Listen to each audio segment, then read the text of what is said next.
নাস্তা দিলে মনে করতাম আর একটা সকাল হয়েছে, আর একটা ভোর হয়েছে, আমি আরও হয়তো নতুন একটা দিন পেলাম।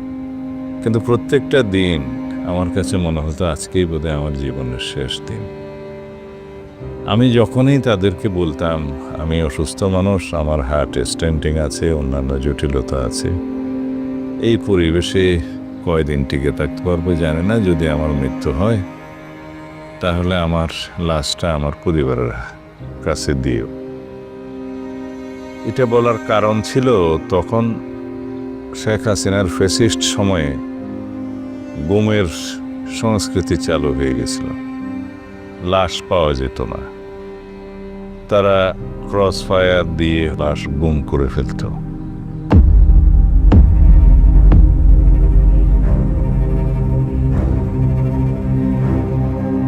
তা আমি আল্লাহর কাছে প্রার্থনা করতাম, এ আল্লাহ, আমার সন্তানরা, আমার বংশ বেড়াদর, আমার আত্মীয় স্বজনরা কি আমার কবর জিয়ারত করতে পারবে না?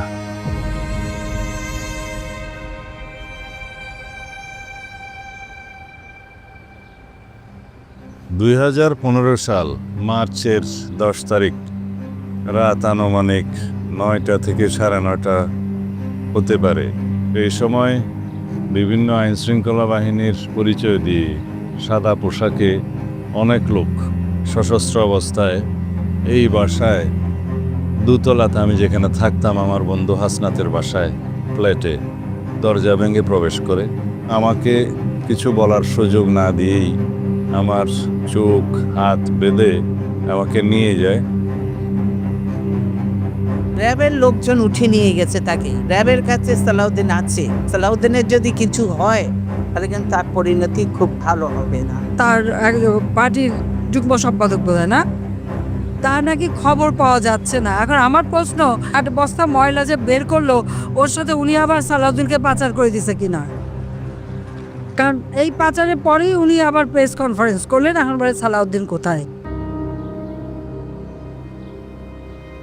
তার জন্যই আমি ইঞ্জিনিয়ারিং অ্যাকচুয়ালি স্নাতকতাটা শেষ করি। অ্যাকচুয়ালি ওনারই ইচ্ছা ছিল, কিন্তু যেদিন আমি ওনাকে বলতে যাব যে মানে আমার ইঞ্জিনিয়ারিং শেষ হলো, আমি তাকেই খুঁজে পেলাম না।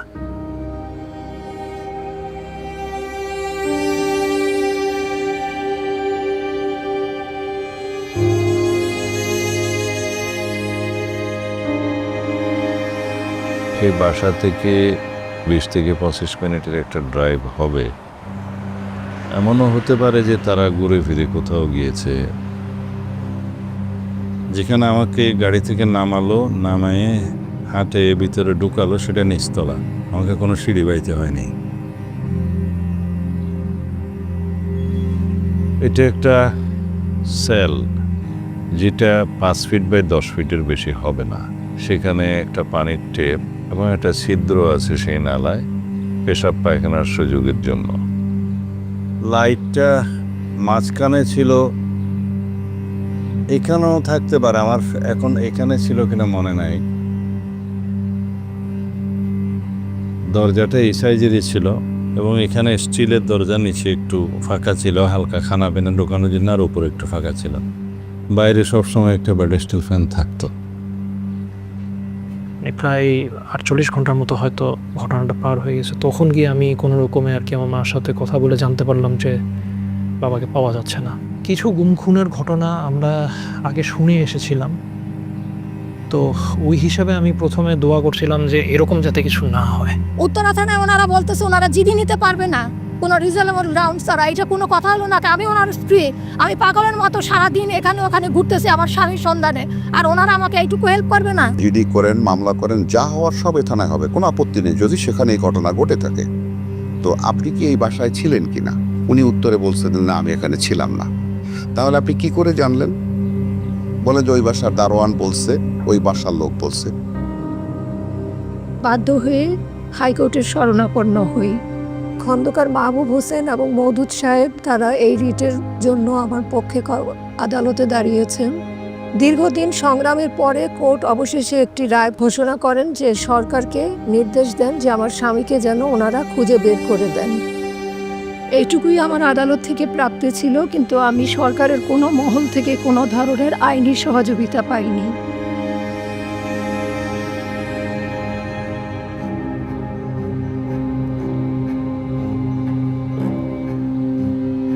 আমি সবার দুয়ারে গিয়েছি আমার স্বামীকে খুঁজে বের করে দেওয়ার জন্য। আমি সবার সাহায্য চেয়েছি। আমি প্রধানমন্ত্রীর অফিসে গিয়েছিলাম, কিন্তু আমাকে গেট থেকেই বিদায় করে দেওয়া হয়েছিল। র্যাবের হেডকোয়ার্টার, যেখানে র্যাবের ডিজি বেনজির আহমেদ বসতেন, সেখানেও গিয়েছিলাম। বেনজির আহমেদ আমাকে পাগল বলে ওনার রুম থেকে বের করে দিয়েছিলেন।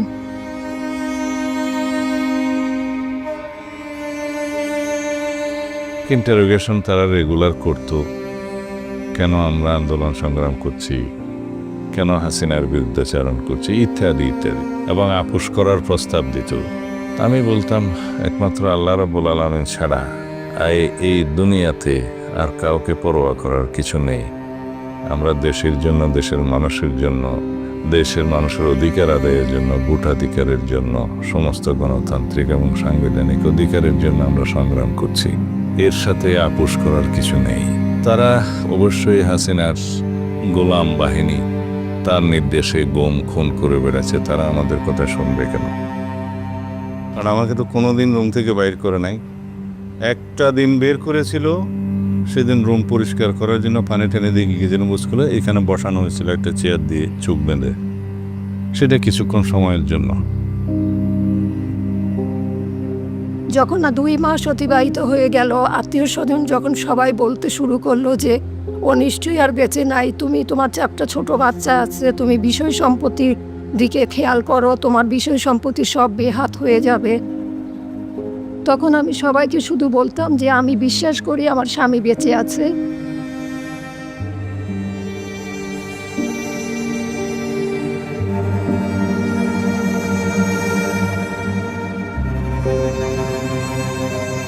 একষট্টি দিন পর্যন্ত আমাকে বন্দি করে রাখে। যেদিন আমাকে সেখান থেকে বের করে, সেদিন গাড়িতে তোলার সময় আমাকে তারা বললো যে আপনাকে একটা জায়গায় নিয়ে যাব, ফিরে আসতে হয়তো 2-1 দিন লাগতে পারে। তখনও আমার বিশ্বাস হচ্ছিল না তারা আমাকে ছেড়ে দেবে। আমাদের এলাকায় একটা গুজব উঠছিল যে পূর্ব জাফলং ইউনিয়নে ডাকাতির একটা সম্ভাবনা আছে। একটা 30-35 মিনিট আমি বাজার থেকে আসতেছি, আসার পরে দেখি 6টা গাড়ি আমাদের 2 ব্রিজের মধ্যেখানে। আমরা যে যার এলাকায় পাড়া মহল্লা আমরা জড়ো অবস্থায় ছিলাম, যাতে সত্যিকার অর্থে যদি কোনো ডাকাতের আক্রমণ হয়ে থাকে প্রতিহত করার জন্য আমরা দেশীয় লাঠিসোঁটা নিয়ে আমাদের পাড়া মহল্লা আমরা পাহারা দিচ্ছিলাম।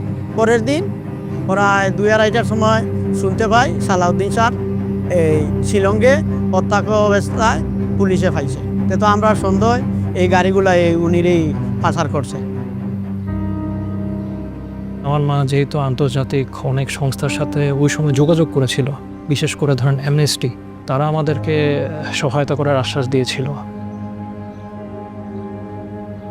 যারা এগুলোর সাথে এখানে জড়িত, তারা হয়তো জিনিসটাকে খুবই রিস্কি মনে করছিল। সেই হিসাবে হয়তো তারা বর্ডার পার করে তাকে ওখানে ফেলে দিয়ে আসলো।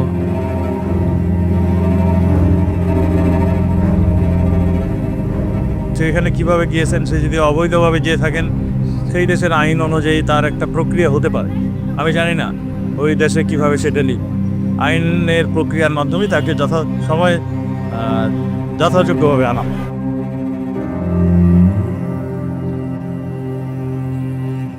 একটা নির্জন রাস্তায়, পাহাড়ি রাস্তায় একটা ফুটপাতে আমাকে নামিয়ে দিয়ে বললো ইউ আর ফ্রি নাও।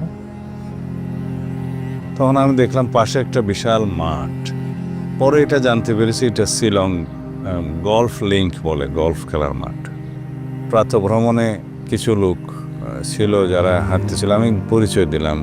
তো তারা পুলিশকে কল করলো, এরপরে পুলিশ থানায় নিয়ে যায়। তারপরে আমার কথাবার্তা শুনে হয়তো তাদের কাছে আমাকে পাগল মনে হয়েছে। তারপরে তারা একটা মেন্টাল হসপিটালে নিয়ে যায়, মিম হান্স নাম দিয়ে। ওখানে ডাক্তারকে আমি অনুরোধ করেছিলাম যে আমি আমার পরিচয় দিলাম, টেলিফোন নাম্বার দিলাম আমার দেশে, যাতে একটু যোগাযোগ করে। ওনাদের ভাষাতেই বলেছিলেন যে আপনার স্বামী, আপনার সালাউদ্দিন আহমেদ সাহেব আপনার সাথে কথা বলতে চায়। তো আমি তখন দ্বিতীয়বার ওনাকে আবার প্রশ্ন করেছি কে কথা বলতে চায়। তো উনি তখন বললেন যে আপনার স্বামী সালাউদ্দিন আহমেদ সাহেব, আপনি 1 সেকেন্ড লাইনে থাকেন। তারা আমাকে বলল যে তোমার দেশের বাড়িতে টেলিফোন করেছে আমরা, তোমার ওয়াইফ এখন লাইনে আছে। তো যখন উনি আমাকে হ্যালো বলল, সেই মুহূর্তের অনুভূতিটা আমি কাউকে বুঝিয়ে বলতে পারবো না। আমি এত জোরে চিৎকার করেছিলাম যে ড্রাইভার ভয় পেয়ে গিয়েছিল। সে প্রচণ্ড শব্দ করে ব্রেক করে ফেলেছে গাড়ি এবং আমার দিকে পিছনে মোড় করে তাকালো।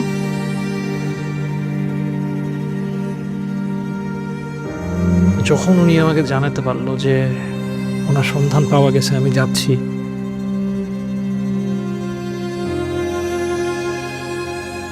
আমার কাছে মনে হয়েছে যে আমার পুরো পৃথিবী আমার কাছে ফেরত আসছে। শিলং জেনারেল হাসপাতালে আমাকে যখন ট্রান্সফার করা হলো মানসিক হাসপাতাল থেকে, সেখানে আমাকে প্রিজন সেলে রাখা হলো। I went to visit him in civil hospital. When I saw his condition was very pathetic, most of his skins were peeling off from his hands and legs. Then I moved to the court, take his signature in Kaladama and moved to the court to give a better treatment in Ningeris. সোমবার 2 মাসেরও বেশি সময় পর Shillong civil হাসপাতালে প্রথমবারের মতো স্বামীর সঙ্গে দেখা করেন হাসিনা আহমেদ। সেদিন ওখানকার যে এসপি ছিলেন তৎকালীন, ওনার পারমিশন নিয়ে আমার স্বামীর সাথে শুধু 10 মিনিটের জন্য প্রিজন সেলে গিয়ে সাক্ষাৎ করতে অনুমতি পাই। সেই সময় 10 মিনিটের জন্য ওনাকে আমি প্রথমবার দেখি 2 মাস পরে। না, আমি তো বাঁধা ছিলাম, আমার বাঁধা ছিল, হাত বাঁধা ছিল। একটা লং জার্নি, মনে হয় 12-14 ঘন্টা হবে। জেলের যে এসপি সাহেব, উনি 2 মিনিটের জন্য আমার মাকে একটা ফোন কল অ্যালাউ করে। ওই 2 মিনিটের 2 যুগের মধ্যে আমি কোনো পার্থক্য পাইনি তখন।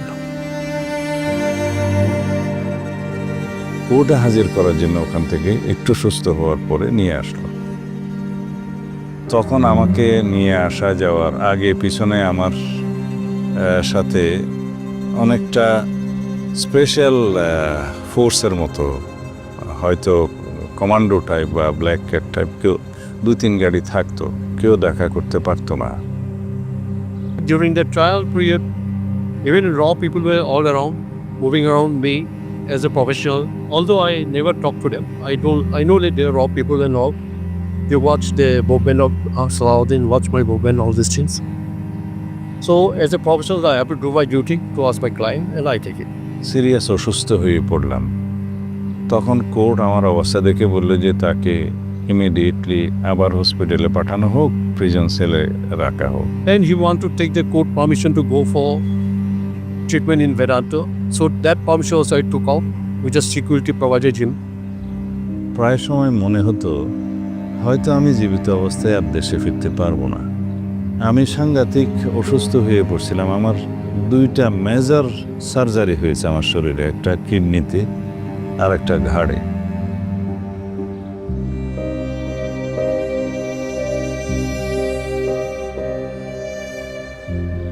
বিয়ে হলো, কন্যা সন্তানের বাবাও হলাম, কিন্তু আমার নিজের বাবাকে আমি এগুলো কখনো সামনাসামনি দেখাতে পারলাম না।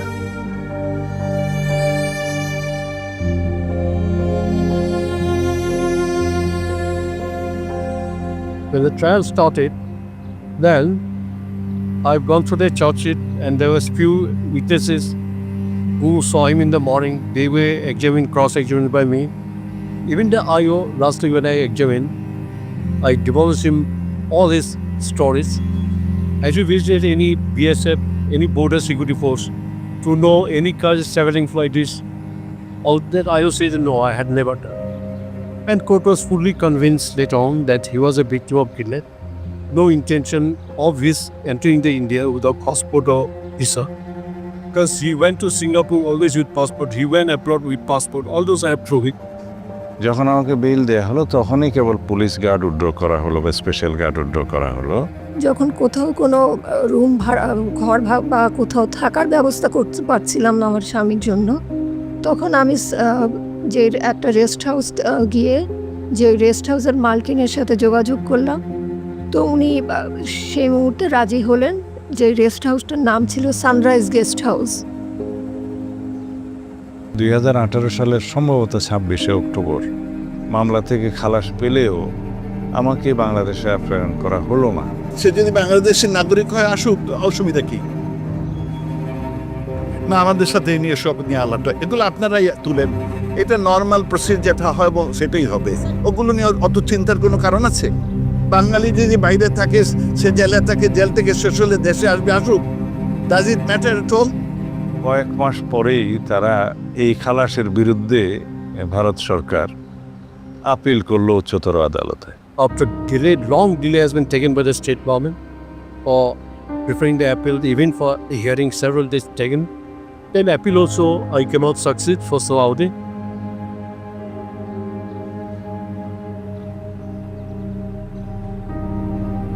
দুই সপ্তাহ পর পর বা এক মাস পর পর থানা থেকে পুলিশ আসতো, র্যাব থেকেও লোক আসতো, উদ্ভট কিছু প্রশ্ন করতো। উনি কি এখন বাসায় লুকায় আছে নাকি, বা আমরা খবর পেয়েছি যে উনি তো দেশে। কিছু কিছু পুলিশ অফিসার তো ধরেন আপনার তখনকার মানে হেনস্থা না করার জন্য আবার টাকাও দাবি করতো। এইভাবে প্রায় 1 বছর সময় পার হয়ে গেল।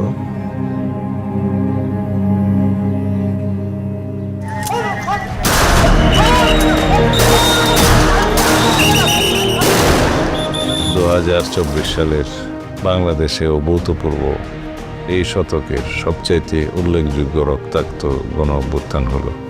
দেশ ফ্যাসিস্ট মুক্ত হলো, ফ্যাসিস্ট শেখ হাসিনা পালিয়ে যেতে বাধ্য হলো। আমরা দিল্লি সরকারের কাছে মেঘালয় রাজ্য সরকারের মাধ্যমে যোগাযোগ করলে তারা ব্যবস্থা নিল। 2024-এর 11ই আগস্ট বাংলাদেশে ঢাকা ইন্টারন্যাশনাল এয়ারপোর্টে নামতে সক্ষম হলাম আল্লাহর অশেষ রহমতে।